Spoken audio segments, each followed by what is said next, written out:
그럼 바로 도쿄 연결하겠습니다. 자, 윤선영 특파원, 우선 우리 정부가 내놓은 상응 조치에 대한 일본 정부 반응 있습니까?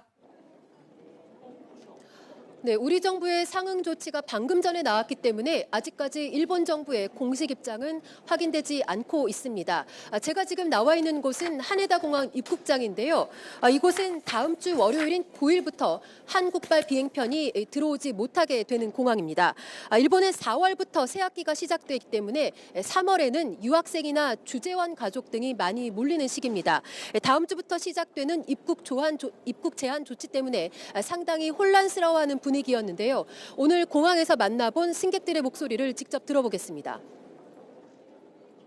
자주 못 오게 되겠죠. 4월에 입사 예정인데 그걸 또 미루고 지금 못 가고 있거든요. 다시 또 2주 격리해야 되고 하니까. 와이프는 일본에서 일을 하고 네. 저는 한국에서 일을 하고 당분간은 제가 만약에 만나려고 그러면은 2주간 격리라고 하는데 그 2주간 격리 받고 가족 만날 수도 없는 일이고.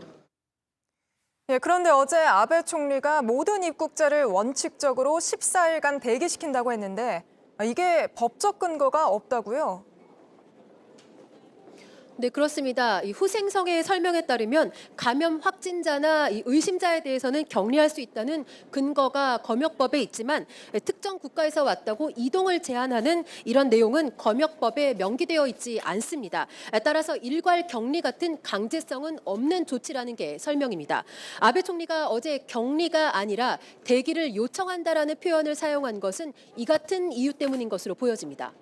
예, 그러면 9일, 그러니까 다음 주 월요일부터 입국하는 경우에는 구체적으로 어떻게 되는 겁니까? 네, 일본 정부 측은 이 대기 장소가 자기 집이나 호텔 같은 숙박업소가 될 수 있다고 설명하고 있습니다. 비용은 자기 부담이 됩니다. 스가 관방장관은 오늘 국회에서 공항 근처 호텔에 머무는 방안도 검토하겠다고 이야기를 했는데 실제 호텔들은 난색을 표하고 있는 것으로 전해지고 있습니다. 또 자택이나 호텔에서 대기를 하면서 외출을 하거나 대중교통을 이용을 하더라도 어떤 벌칙이나 제재를 받게 되는 건 아니라는 게 일본 측의 설명입니다. 대기 조치를 놓고서도 상당한 혼란이 예상됩니다. 예, 그런데 일본 안에서조차 이번 조치에 대해 비판적인 목소리가 나오고 있다고요? 네, 국내에서 이 콘서트장이나 헬스클럽 같은 이 장소를 중심으로 해서 감염이 확산이 되고 있는 상황인데 입국 제한을 하더라도 효과가 그다지 크지 않을 것이라는 얘기입니다. 중국 입국 제한은 시진핑 주석의 방일 때문에 눈치를 보다가 이 타이밍을 놓쳤다는 목소리도 나오고 있습니다. 정부 전문가 회의에 참여했던 한 전문가는 입국 제한을 할 수도 있지만 그렇게 따지면은 현 상황에서는 전 세계를 대상으로 해야 될 것이라면서 우선은 국내 대책에 힘을 쏟아야 한다고 비판했습니다. 예, 지금까지 도쿄에서 윤선영 특파원이었습니다.